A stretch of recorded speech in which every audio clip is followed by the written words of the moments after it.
भगवत गीता अध्याय 7। इसमें हम जानेंगे कि ईश्वर किस तरह इस संसार को चलाते हैं, भगवान को कैसे प्राप्त कर सकते हैं, भगवान को कौन से भक्त ज्यादा प्रिय हैं, भगवान का ज्ञान क्या होता है।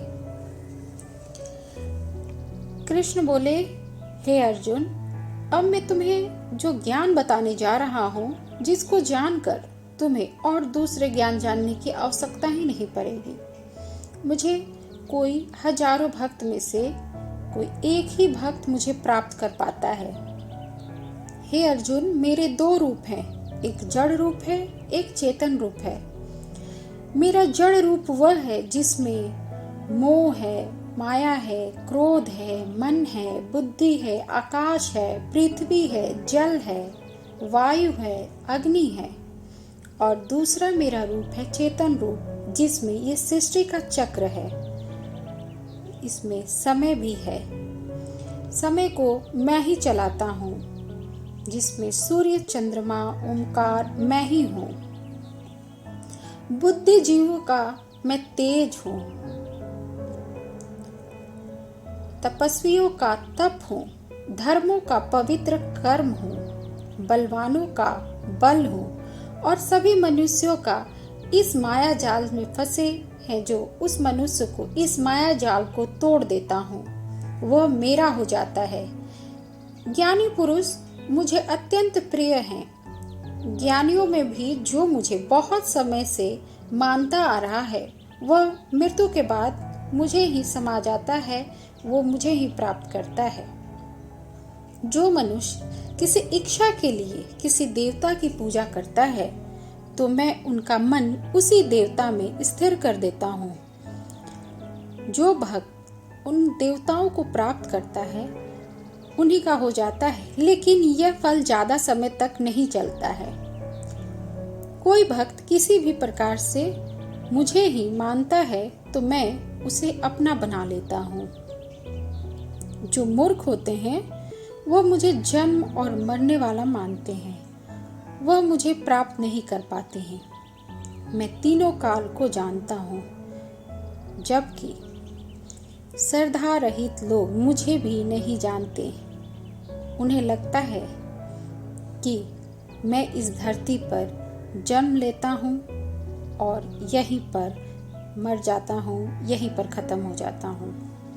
उन्हें ये नहीं पता होता कि मैं अजन्मा हूँ, अनंत हूँ। इससे हमें ये समझ में आता है इस अध्याय से, जब हम अपना कोई लक्ष्य निर्धारित नहीं कर पाते हैं, तो कोई भी बाधा आ जाती है, तो हम अपना लक्ष्य को भूलने लगते हैं। और जो मनुष्य अपना लक्ष्य को भूलकर अन्य किसी चीज में फंस जाता है, ऐसे मनुष्य को मूर्ख कहा गया है। उनको कभी ईश्वर की प्राप्ति नहीं होती है, कठिन परिश्रम से ही सफलता मिलती है। कभी कभी होता है कि हम ये सोचने लगते हैं कि हमें जो ये सफलता मिली है, ये हमारे बलबूते पर मिली है, इसे हमने प्राप्त किया है। इसका माध्यम क्या है, किस लिए हमें ये सफलता मिली है, ये समझना बहुत जरूरी है। आज इंसान कहीं ना कहीं ये सोच बैठा है कि जो वो कर रहा है वो खुद कर रहा है, सृष्टि जैसे उसके हाथों की कठपुतली हो। आज हमारे वातावरण, पर्यावरण के साथ यही हो रहा है। लोग ये समझ रहे हैं कि उन्हीं का इस धरती पर, सब पर उनका अधिकार है, वो मनमानी कर सकते हैं। जीव जंतुओं की हत्या हो रही है, जल को दूषित किया जा रहा है। आज पर्यावरण के साथ जो मजाक किया जा रहा है, हम तो भुगत ही रहे हैं, लेकिन आने वाली पीढ़ियों को भी इसके वजह से कम अफसोस नहीं होगा। जो हमारे पूर्वज हमें कुछ नियमों का पालन करने के लिए बता गए हैं, हम तो उन्हें मानते नहीं हैं। हमें कुछ जो धरोहर मिली हुई है, उन्हें संभाल कर तो रखने आता नहीं है, बल्कि और हम नष्ट करते जा रहे हैं। आज ऐसा क्या हो गया है मनुष्य को जो इतनी सुंदर सी सुंदर चीज़ों को नष्ट करने पर लगा हुआ है।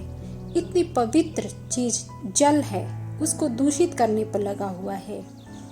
आज का मनुष्य इतना व्यापारी हो गया है कि वो जीवन के साथ व्यापार करने लगा है। वो कतई ये नहीं सोचता है कि इससे आने वाली पीढ़ियों पर क्या असर होगा, उनका जीवन कितना कठिनाइयों से भरा होगा। उन्हें लगता है कि हम आधुनिक युग के, तकनीकी युग के हैं, हम जो चाहे वो कर सकते हैं, खिलवाड़ कर सकते हैं। प्रकृति, मेरे मित्रों,